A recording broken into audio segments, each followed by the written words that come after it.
आज जब मैं सभागार में आ रहा था तो एक अनोखा आप लोगों ने स्वागत किया था क्रेन से, महामाला जो आपने गेट पे ही जो हमें समर्पित किया है, इसके लिए भी धन्यवाद देता हूं। और इतने बड़े संख्या में 5000 से अधिक लोगों के लिए आपने मछली चावल का जो भोज किया है, उसके लिए भी आप सभी को धन्यवाद देता हूं, क्योंकि इतना बड़ा भोज इतने बड़े लोगों के लिए ये बिहार में कोई नेता नहीं करते हैं। आप पटना में जाइएगा तो वहां पे हल्ला पूरी तरकारी खिला के आपको नेता लोग भेज देंगे, लेकिन ये वीआईपी पार्टी का ही ताकत है कि मछली चावल का भोज आप लोगों को करा रहे हैं। इसके लिए जिला कमेटी के सभी नेतागण को भी बहुत बहुत धन्यवाद देता हूं। साथियों, और बड़े संख्या में यहाँ पे माता बहन नौजवान साथी आए हैं। बस आप लोगों से और एक आग्रह करूंगा कि अगर इस समाज में, इस संसार में अगर सर उठाने लायक अगर बनना है तो दो काम करना है। एक काम, एक रोटी कम खाइए, लेकिन अपने बच्चे को पढ़ा लिखा के कवि बनाइए। जब आपका बच्चा पढ़ेगा लिखेगा नहीं, तब समाज में सर उठाने नहीं देंगे। इसलिए हजार तकलीफ होगा आपको, वो सब तकलीफ को झेलना है, और लेकिन अपने बच्चों को पढ़ा लिखा के आगे बढ़ाना है। और दूसरा, अपने अधिकार के लिए संघर्ष कीजिए, अपने अधिकार के लिए लड़ाई लड़िए। जैसे कभी आपके पूर्वज ने अंग्रेज से लड़ाई लड़ा और लाखों की संख्या में शहीद हुआ, और उसके बाद ये देश आजाद हुआ साथियों। और आजाद भारत में आज आप सांस ले रहे हैं, ये आपका पूर्वज का देन है साथियों। आज जो हम लोग आरक्षण की लड़ाई लड़ रहे हैं कि अगर बंगाल में निषाद को आरक्षण है और दिल्ली में निषाद को आरक्षण है, तो बिहार और झारखंड में क्यों नहीं? ये लड़ाई सवाल आज जो हम कर रहे हैं,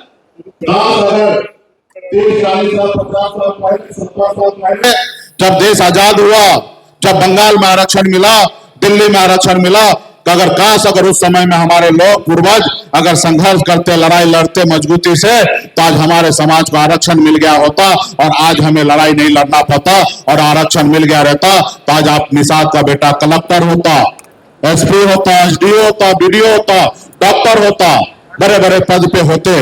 लेकिन किसी कारण लड़ाई नहीं लड़ा गया, जिसके कारण आज आपका बच्चा, आपका बेटा सिर्फ मछली मारने के लिए मजबूर है साथियों, सिर्फ मछली मारने के लिए मजबूर करने के लिए मजबूर है, अपने घर परिवार को छोड़कर दूसरे राज्य में जाने के लिए मजबूर है। तो साथियों, इसको खत्म करना पड़ेगा, इसको रोकना पड़ेगा। ये रुकेगा कैसे? जब आप अपने बच्चे को पढ़ा लिखा के काबिल बनाइएगा, और जब वो काबिल होंगे तो अपने अधिकार के लिए संघर्ष करेंगे, लड़ाई लड़ेंगे। जैसे हमारे माता पिता ने हमको पढ़ाया लिखाया, और जब पढ़ाया लिखाया 18 साल की उम्र में, जिस उम्र में बच्चा घर में रहता, अपने माँ बाप के साथ रहता है, अपने परिवार के साथ रहता है, उस उम्र में गांव से निकलकर बम्बई जैसे शहर में चला, वहां मेहनत किया, मजदूरी किया, 900 रुपये महीने की नौकरी करता था, लेकिन माता पिता के आशीर्वाद से मुंबई जैसे शहर में मैंने कामयाबी का झंडा गाड़ दिया। और जब मैं मुंबई में देख रहा था, जब मैं बिहार लौट के आया, तो मैंने देखा लोग चांद पे घर बनाने के लिए सोच रहा है, लेकिन इस धरती पर हमारे लोगों के लिए घर नहीं है। और उसके बाद हमने बम्बई का ऐशो आराम जिंदगी को छोड़कर और अपने समाज के हक अधिकार के लिए आज मैं संघर्ष कर रहा हूं साथियों, संघर्ष और लड़ाई लड़ रहा हूं। 10 सालों में, 11 सालों में हम लोगों ने कम उपलब्धि हासिल नहीं किया साथियों। ये बात अलग है कि हमें बहुत ज्यादा उपलब्धि नहीं हुआ, लेकिन जितना भी मिला वो कम उपलब्धि नहीं है। पहले निषाद समाज का क्या पहचान था? निषाद समाज में कौन जानता था? निषाद समाज एक टिकट मांगने के लिए पूरी जिंदगी बिता देता था, एक टिकट नसीब नहीं होता था। लेकिन हमने बिहार में बताया, निषाद का बेटा टिकट नहीं मांगता, टिकट बांटता, ये ताकत हमने दिखा दिया। कल तक निषाद का यही मतलब था कि ये सानी टोला, ये बिंद टोला, ये चौधरी टोला, ये नोनिया टोला है, यहाँ पे 500, 1000 रुपया दो, दारू का बोतल दो, यहाँ पे वोट मिल जाएगा। ये पहचान आप लोगों को था कि आप अपना वोट को बेचते हैं। लेकिन पिछले 11 सालों में हम लोगों ने लड़ाई लड़कर ये ताकत बनाया। आज कोई ये नहीं कह सकता कि निषाद समाज का वोट बिकता है। अब ये लोग पटना में कहता है कि अगर बिहार में अगर सरकार बनाना है, अगर मुख्यमंत्री बनना है, तो मुकेश सहनी को साथ लीजिए और डिप्टी सीएम बनाइए, निषाद का बेटा हो तो निश्चित तौर पर आपका सरकार बनेगा। आज ये पहचान हम लोगों ने बनाया है साथियों, ये पहचान हमने बनाया है। हमने ये पहचान बनाया कल तक निषाद का बेटा टिकट मांगता था, आज हम टिकट बांटते हैं। ये हमारी पहचान है साथियों।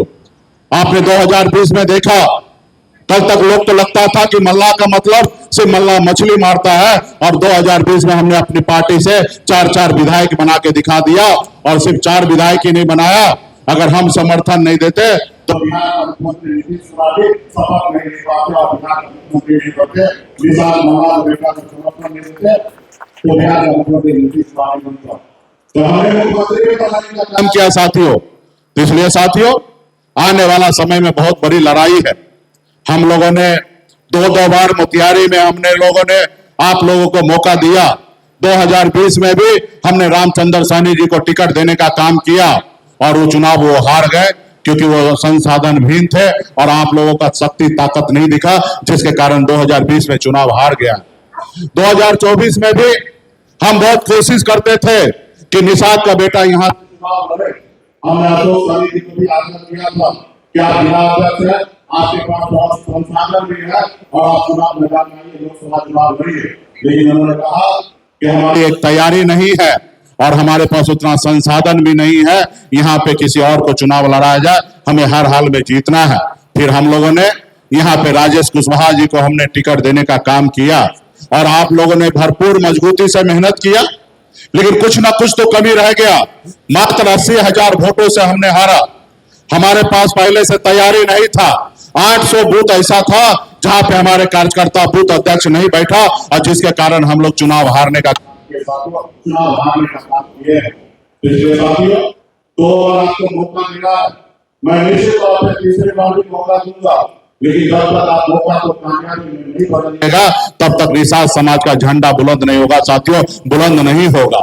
यहाँ पे हमारे पार्टी के जितने भी 5 जिला 4 जिला से आए हैं, पार्टी जिला के 7 जिला से आए हैं, हम पार्टी के सभी बड़े नेता से मैं आग्रह करूंगा, 2024 से पहले मुझे ये नहीं पता था कि मोतिहारी में हम लोग चुनाव लड़ेंगे। चुनाव से पहले मुझे ये नहीं पता था कि गोपालगंज से हम लोग चुनाव लड़ेंगे। चुनाव से पहले ये नहीं पता था कि हम झंझारपुर लोकसभा सीट से चुनाव लड़ेंगे। उसी तरीके से ये नहीं पता है कि बिहार में किस विधानसभा में किस जिला में किस सीट लड़ेंगे, अभी वो क्लियर नहीं है, और ये क्लियर होने में 2-3 महीना का समय और लगेगा। तो मेरा आपसे आग्रह है कि आप अगर पार्टी के सिपाही है, पार्टी के नेता है, तो निश्चित तौर पे अपने पूरे विधानसभा में, अपने जिला में जितने भी विधानसभा है, सभी विधानसभा पे तैयारी कीजिए, सभी विधानसभा पे लोगों को एक्टिव कीजिए, सभी पंचायत में लोगों को एक्टिव कीजिए, सभी प्रखंड में कमेटी बनाइए, सभी बूथ पर अपने सदस्य बनाइए। आज जैसे अभी आपने देखा, विजय वरुण जी ने केसरिया विधानसभा से बूथ कमेटी का पूरा लिस्ट बना के हमको आज सौंप दिया है। उनको इसी तरीके से आपकी तैयारी कीजिए, और क्या पता वहां पे टिकट मिल जाए, और टिकट तो निश्चित तौर पे आप लोगों को पता है कि आप ये चंपारण के धरती पर वाल्मीकि नगर में संकल्प लिया है कि बीजेपी पार्टी में आने वाला समय में जितना भी सीट होगा, उसका आधा सीट जो है अति पिछड़ा और दलित भाई को हम लोग चुनाव लड़ाने का काम करेंगे, 50% सीट लड़ाने का काम करेंगे। और आप देख ही रहे, जान ही रहे, आप लोगों ने, हम लोगों ने 60 सीट का लक्ष्य रखा है कि हमारी पार्टी चुनाव लड़ेंगे, तो बड़ा संख्या होगा जब अति पिछड़ा और दलित भाई को मौका मिलेगा, और वहां पे आपका चुनाव जो जीत होगा वो सिर्फ आपके संगठन के ऊपर होगा, क्योंकि आपके पास दूसरे के जैसे संसाधन नहीं है, दूसरे के जैसे पैसा नहीं है। आप अगर चुनाव यहाँ जीतिएगा तो आपका साथी और आपके तैयारी के कारण ही आप चुनाव जीतिएगा साथियों, क्योंकि आप दूसरे से टकरा नहीं सकते हैं। तो इसके लिए हम सभी आग्रह, सभी पार्टी के यहाँ पे मुख्य पार्टी के पदाधिकारी लोग आए हैं, पंचायत अध्यक्ष, बूथ अध्यक्ष, यहाँ पे सभी पार्टी के वरिष्ठ नेता आए हैं। आप सबसे आग्रह करते हैं कि चंपारण के धरती पर और गोपालगंज, सिवान, इस सभी पार्टी जिला पे मजबूती से संगठन को खड़ा कीजिए। इस बार जो है बिहार में आपकी सरकार बनने वाली है साथियों, आप लोगों को ताकत मिलने वाला है। तो इसके लिए आप अगर चाहते हैं कि अगर एक नंबर पे कुर्सी पर तेजस्वी प्रसाद यादव जी बिहार का मुख्यमंत्री बने, तो निश्चित तौर पर बीजेपी पार्टी को बताइएगा, तो एक नंबर पे कुर्सी पर तेजस्वी प्रसाद यादव बैठेंगे, तो 2 नंबर कुर्सी पर निषाद मल्लाह का बेटा बैठने वाला है साथियों, निषाद मल्लाह का बेटा बैठेगा। इसके लिए सिर्फ अपना सीट जीतने से काम नहीं चलेगा। हमारी सहयोगी पार्टी, चाहे वो कांग्रेस पार्टी हो, आरजेडी हो, या लेफ्ट पार्टी के सहयोगी हो, या वीआईपी पार्टी हो, जहां पे चुनाव लड़ेंगे मजबूती से उनको चुनाव जिताने का काम करना पड़ेगा साथियों। चुनाव जिता के काम करना पड़ेगा। चुनाव इतना आसान नहीं है। ये टिकट कोई सिनेमा हॉल का टिकट नहीं है कि जाइए 3 घंटा में पिक्चर देख के आ जाइए। ये विधानसभा और एक बिहार का मुख्यमंत्री बनाने का टिकट होगा साथियों। इसलिए सोच समझ के हम भी टिकट वितरण करेंगे। उसके लिए आप मजबूती जब तक आपका काम नहीं होगा तब तक आपको टिकट नहीं मिलने वाला साथियों। टिकट नहीं मिलेगा क्योंकि आपके टिकट पे पूरा बिहार का निषाद का भविष्य जुड़ा हुआ है। आपके टिकट देने से बिहार में तेजस्वी प्रसाद यादव जी का भविष्य जुड़ा है। बिहार में आपको टिकट देने से बिहार में गरीब पिछड़ा दलित जितने भी लोग हैं, लालू प्रसाद जी को मानने वाले लोग हैं, उनका भविष्य टिका हुआ है साथियों। तो हम ऐसी गलती नहीं करेंगे। हम सोच समझ के देंगे। तो इसके लिए पार्टी के सभी नेतागण से आग्रह करेंगे कि कमेटी पे काम करने का काम कीजिए। और आने वाला समय में एक समय का अंग्रेज से लोग लड़ाई करते थे तो अंग्रेज उनको जेल भेजा करते थे, लेकिन आज के समय में हम लोग भाजपा से लड़ने के लिए तैयार है। और भाजपा से जो लोग लड़ते हैं उनको भी जेल जाना पड़ता है, जेल जाना पड़ता है। तो हम लोग आजादी की लड़ाई लड़ रहे हैं। हमको ऐसे वैसे लड़ाई नहीं लड़ रहे हैं। आप सबको पता होगा, आपने हमें बिहार में मंत्री बना दिया था, लेकिन हमने आपके हक अधिकार के लिए हमने मोदी और योगी से लड़ाई लड़ लिया। और जिसके कारण क्या हुआ, उन्होंने हमारा विधायक ले लिया, हमको सरकार से बाहर कर दिया, जो सरकार हमने बनाया था। ये क्यों? क्योंकि आपके लिए मैंने लड़ाई लड़ने का निर्णय लिया। अगर मैं मोदी और अमित शाह को अगर जिंदाबाद करता तो बिहार में मंत्री रहता साथियों।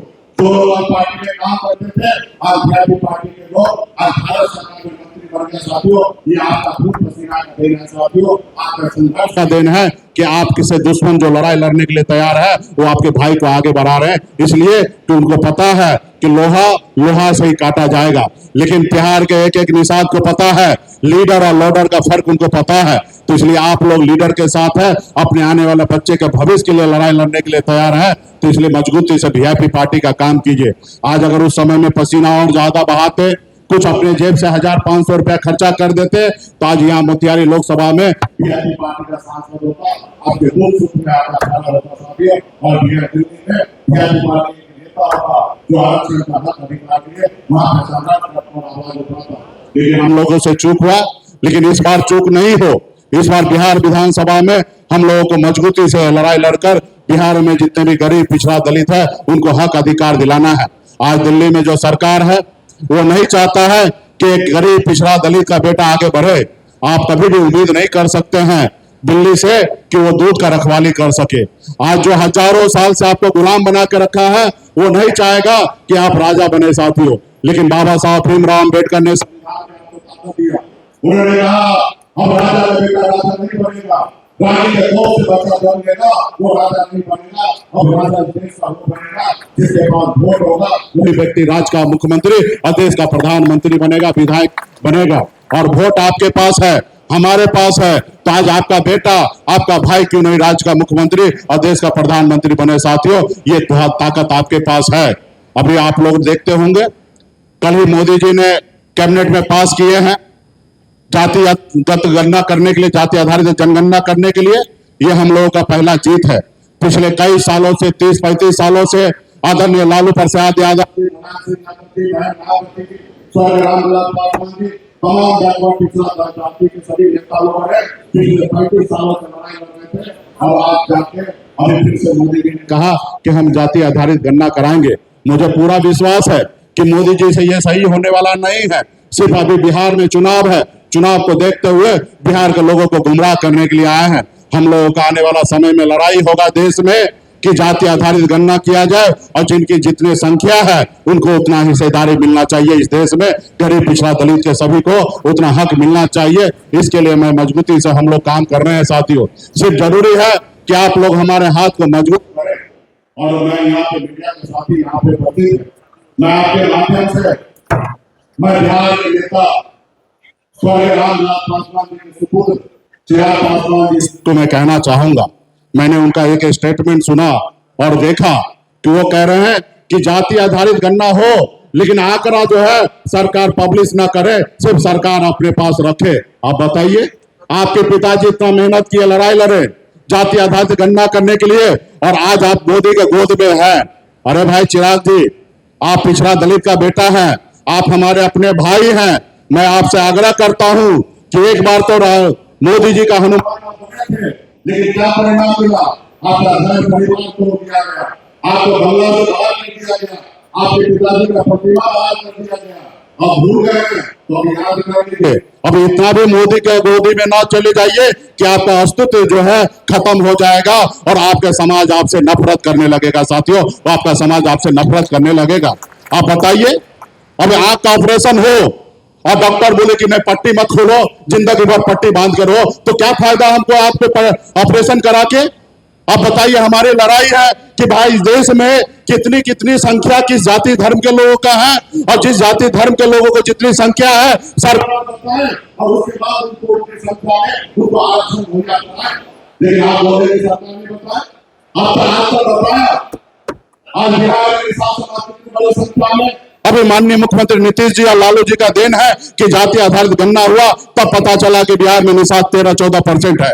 जब बिहार में पता चला कि अति पिछड़ा 37% है, इससे पहले अगर 25% बोलते थे तो लोग कहता था चुप रहिए, 25% अति पिछड़ा नहीं है, 20% के आसपास में आप 25 मत बोलिए। लेकिन अभी क्लियर हो गया 37% है। और जब 37% हुआ तो आदरणीय नीतीश कुमार जी, लालू प्रसाद यादव जी निर्णय लिए कि अति पिछड़ा आरक्षण जो 18% है 25% किया गया, और कुछ दिन तक चला, और कुछ दिन चला तो हमारे अति पिछड़ा भाई को सरकारी नौकरी मिला, सब तरह का सम्मान मिलने लगा। लेकिन भाजपा वाले ने क्या किया, कोर्ट चला गया और कोर्ट से स्टे ले लिया, जिसके कारण आज पिछले 2 सालों में कम से कम बिहार में 20,000 अति पिछड़ा का सरकारी नौकरी में हनन हुआ। साथियों, 20,000 सरकारी नौकरी में हनन हुआ। अगर यही मोदी जी अगर हितैषी है, यही भाजपा का सरकार अगर बैकवर्ड सरकार है, तो उनको 7 नंबर सूची में डालकर अब बिहार में आरक्षण लागू कर देना चाहिए।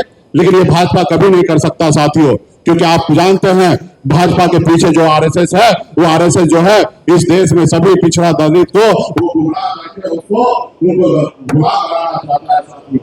इसलिए गुलामी की जंजीर को हम लोगों को तोड़ना और मजबूती से लड़ाई लड़ना। आज चिराग जी कहते हैं कि जाति पाति क्या होता है। अरे भाई, आप जाति के आधार पर, आप दलित का बेटा है, इसी आधार पर आज दिल्ली में मंत्री बने हुए हैं, आप सांसद बने हुए हैं। तो इसलिए साथियों, कुछ लोग जो है बड़ा बड़ा सपना देख रहे हैं, मोदी जी को खुश करने के लिए लगे हैं। तो आपके पिताजी खुश नहीं होंगे, जहां पे भी होंगे वो आपसे तकलीफ में होंगे कि हमारा बेटा, हमारा रास्ता क्या था। उन्होंने सामाजिक न्याय के लिए अटल बिहारी वाजपेयी जी का 1 सीट सांसद के दम पर सरकार गिराने का काम किया।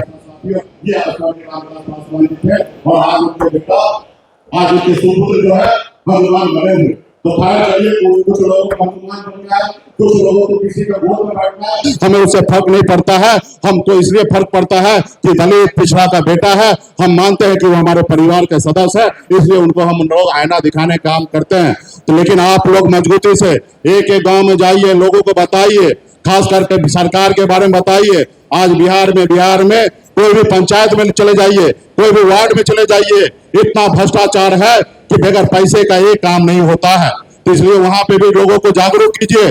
और जो चुनाव के समय ये लोग आपसे जब वोट मांगने के लिए आते हैं, उनके घर पे लोगों को भेजिए, जनता को भेजने का काम कीजिए। तो वो लोग जब तुमसे वोट मांगा था तो अभी गाँव उनको बोलो सीओ साहब एक मोटेशन करने के लिए 25,000 रुपया मांग रहा है, उस व्यक्ति से 25,000 लेकर वो सीओ साहब को देने का काम करो, क्योंकि वही तुमसे वोट लेकर नीतीश जी का सरकार बनाए हैं। आज नीतीश जी सर, आप सबको पता है, तबियत से अस्वस्थ है, वो आज सरकार नहीं चला रहे, वो ब्यूरोक्रेट बिहार में सरकार चला रहे हैं। और आपको पता है कि नेता वो होते हैं जिनको जनता वोट देते हैं, तो उनको फिक्र होता है कि हम काम करें, अगर काम नहीं करेंगे तो 5 साल में जनता हमको बदल देंगे। एक बार नौकरी मिल गया और 7 साल तक वो नौकरी पे रहेगा, उनको लेना देना नहीं है जनता से, उनको पता है कि उनको सरकारी नौकरी है और 7 साल तक आपको पूछेंगे। इसलिए जनता का सरकार बनाइए, आदरणीय लालू प्रसाद यादव जी के विचारधारा वाला सरकार बनाने का काम कीजिए, और मुकेश सहनी जैसे लोगों को, संघर्ष करने वाले लोगों को सरकार बनाइए। और निश्चित तौर पर जब आपका अपना सरकार होगा तो आपके हक अधिकार देने का काम किया जाएगा। आज भारत सरकार का एक स्कीम है, 3 महीना जून जुलाई अगस्त में 3 महीना मछुआरा को कहते हैं मछली मत मारो, और मछली नहीं मारोगे तो 1 महीने का मुआवजा भारत सरकार 500 रुपया दे रहा है। आप बताइए, एक आदमी, एक परिवार 1 महीना 500 रुपया में चलेगा? नहीं चलेगा, क्योंकि मोदी जी की सरकार है, वो सिर्फ आपको पेट भराने का काम कर रहा है। कल अपनी सरकार बनाएंगे, ये 500 रुपए वाला स्कीम जो है 5,000 में बदलने का काम करेंगे और 3 महीना तक 5-5 हजार रुपए मिलेगा हर एक निषाद परिवार को, हर एक युवा को जो मछली मारने वाले हैं उनको साल में 15,000 रुपए देने का हम लोग काम करेंगे। अभी आपने देखा तेजस्वी जी ने एक घोषणा की है, माई बहन सम्मान योजना, हर माता बहन को 2500 रुपए मिलेगा। इसके भी प्रचार आप कीजिए और सरकार का जो खामी है वो भी गांव गांव में जाके बताने का काम कीजिए और मजबूती से अपनी आने वाला सरकार बनाइए। अब पार्टी के सभी नेता को मैं कहना चाहूंगा फिर से कि मुझे पता नहीं है किस सीट पर हम लोग लड़ेंगे। अभी से आप लोग हर सीट को तैयारी कीजिए। ऐसा मान लीजिए कि वहां से चुनाव आप होने वाले हैं और आप तैयारी अपना रहेगा तो निश्चित तौर पर आप हम विश्वास करेंगे, भरोसा जताने का काम करेंगे। तो तमाम यहाँ पे जितने भी साथी आए हैं सभी को धन्यवाद देता हूँ और निश्चित तौर पे 3 साढ़े 3 बज चुका है और आप लोगों को भूख भी लग गया होगा तो मछली चावल